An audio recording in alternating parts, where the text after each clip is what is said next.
एक गांव में किशोर लाल रहा करता था। किशोर लाल बहुत ही खड़ूस था और हमेशा गरीबों की जमीन हड़प लिया करता था। उसी गांव में गोपाल नाम का एक किसान रहा करता था। उसने भी अपनी जमीन किशोर लाल के यहाँ गिरवी रखवा दी थी। इस वजह से वो किशोर लाल के खेतों में काम करता था, जिससे उसका कर्ज भी पट जाए और उसकी जमीन भी वापस मिल जाए। अरे गोपाल, जल्दी जल्दी हाथ चला। क्या तुझे अपना कर्जा नहीं पटवाना है? हाँ हाँ मालिक, चला तो रहा हूँ। मैं भी तो यही चाहता हूँ कि जल्द से जल्द मुझे मेरी जमीन मिल जाए। तू सही कह रहा है। मैं भी यही चाहता हूँ, क्योंकि मैं भी किसी गरीब का हक नहीं मारता हूँ। हाँ हाँ मालिक, आप तो हमारे लिए भगवान के समान हैं। आपने हमारे मदद की, यही हमारे लिए बहुत बड़ी बात है। इसके बाद किशोर लाल वहां से चला जाता है और गोपाल खेत के काम में लग जाता है। गोपाल को काम करते करते 1 बरस हो गया था, पर अभी तक किशोर लाल ने गोपाल की जमीन वापस नहीं की थी।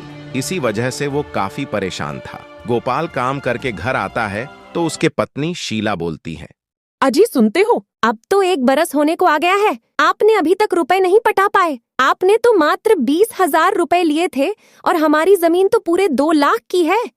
और ये किशोर लाल सेठ हमारी जमीन हमें वापस क्यों नहीं कर रहा है? अरे भाग्यवान, तुम शांत रहो, सब ठीक हो जाएगा। मैं इस बारे में सेठ से बात करूंगा। वो बहुत ही चालाक है। इस वजह से मुझे नहीं लगता कि वो हमारे खेतों को आसानी से वापस करेगा। अगर उसने हमारे खेत हमें वापस नहीं किए तो हम तो बर्बाद हो जाएंगे। हम क्या करेंगे? क्या हमें पूरी जिंदगी इसी तरह काम करना पड़ेगा? अरे भगवान, तुम क्यों परेशान हो रही हो? मैं कुछ न कुछ उपाय निकालकर अपनी जमीन वापस ले ही लूंगा। अगले दिन गोपाल सेठ किशोर लाल के पास जाता है और बोलता है, सेठ जी, अब तो पूरे 1 बरस हो गया है। अब तो मेरा कर्जा भी पट गया होगा। अरे गोपाल, अभी कहां से पट गया? तुम्हारा कर्जा अभी तो तुम्हें इस बार भी काम करना पड़ेगा, तब जाकर पटेगा। मालिक, ये आप क्या कह रहे हैं? 1 बरस मैंने आपके पास काम किया और मैंने आपसे मात्र 20,000 रुपए तो लिए थे। मुझे पता है, मुझे ज्यादा बताने की जरूरत नहीं है। मैं तुम्हें जितना कह रहा हूं उतना ही करो।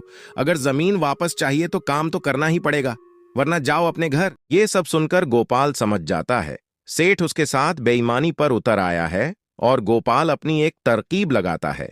और अगले दिन गोपाल खेत में काम कर रहा होता है तो वो एक चमकीला घड़ा उठाता है और वो सीधा अपने घर पर आ जाता है। जब ये बात किशोर लाल को पता चलती है तो वो गोपाल को बुलाकर कहता है, क्यों रे गोपाल, तुझे मेरे खेतों में एक घड़ा मिला है ना, और तूने मुझे ये बात बताए भी नहीं। ये तो अच्छा हुआ कि ये बात मेरे आदमियों ने मुझे बता दी।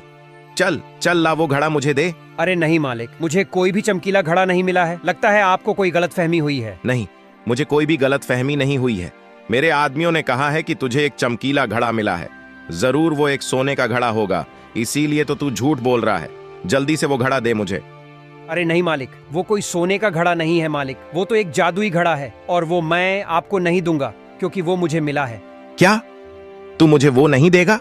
क्यों? वो मेरे खेतों में निकला है, इसीलिए उस पर मेरा हक है। नहीं मालिक, उसे मैंने निकाला है, इसीलिए उस पर मेरा हक है। अगर आप वो जादुई घड़ा मुझसे जबरदस्ती छीनेंगे तो मैं पंचायत में जाऊंगा। ये सुनकर सेठ किशोर लाल काफी परेशान हो जाता है, क्योंकि उसे पता था अगर ये पंचायत में गया तो जादुई घड़ा उसी को मिल जाएगा।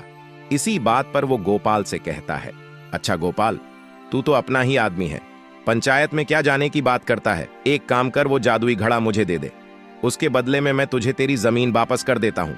मुझे आपकी बात पर विश्वास नहीं है मालिक। अगर आपने जादुई घड़ा लेकर भी मेरी जमीन वापस नहीं करी तो मैं क्या करूंगा? अरे नहीं नहीं, मेरी बात पर भरोसा रख। अच्छा तो ऐसा कर, पहले अपने खेत के पेपर ले ले, इसके बाद मुझे वो जादुई घड़ा दे देना। ठीक है मालिक, मैं अभी अपने घर जाकर वो जादुई घड़ा ले आता हूँ। तब तक आप कागज तैयार रखें। और यह कहकर गोपाल अपने घर चला जाता है और कुछ देर बाद वो जादुई घड़ा लाता है और उसे देखकर सेठ गोपाल को उसके खेत के पेपर उसको वापस कर देता है और गोपाल भी सेठ को जादुई घड़ा दे देता है और गोपाल अपने घर आ जाता है। मुझे जादुई घड़ा मिल गया, अब तो मैं मालामाल हो जाऊंगा। ऐ जादुई घड़े, मुझे बहुत सारा सोना चांदी दे दे। ऐ जादुई घड़े, मुझे बहुत सारा माल दे दे। पर वो घड़ा सेठ को कुछ भी नहीं देता है और सेठ फिर से कहता है, जादुई घड़े दे देना देता क्यों नहीं है?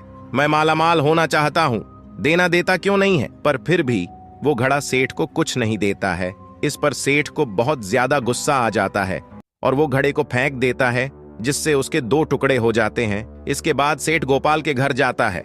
तूने मुझे बेवकूफ बनाया, उस जादुई घड़े ने मुझे कुछ भी नहीं दिया। हाँ हाँ, मुझे पता है कि आपको कुछ भी नहीं देगा, क्योंकि वो घड़ा मामूली था।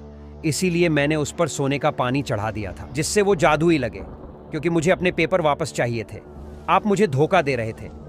अगर आपने मेरे साथ कुछ भी किया तो मैं पंचायत में चला जाऊंगा। क्या तू मुझे धमकी दे रहा है? तुझे पता नहीं मैं सेठ किशोर लाल हूँ, मैं कुछ भी कर सकता हूँ। मुझे पता है, मगर आपको नहीं पता है। अगर मैं पंचायत में चला गया ना, तो आपका क्या होगा? ये सब सुनकर किशोर लाल बहुत डर जाता है, क्योंकि उसे पता था कि उसने गोपाल से बेईमानी की है और इसे वजह से वो चुपचाप लौट जाता है। और गोपाल तो बहुत खुश हो जाता है, क्योंकि उसे उसके खेत वापस जो मिल जाते हैं। दोस्तों, अगर आपको यह कहानी अच्छी लगी हो तो प्लीज वीडियो को लाइक, शेयर, कमेंट और चैनल को सब्सक्राइब करें।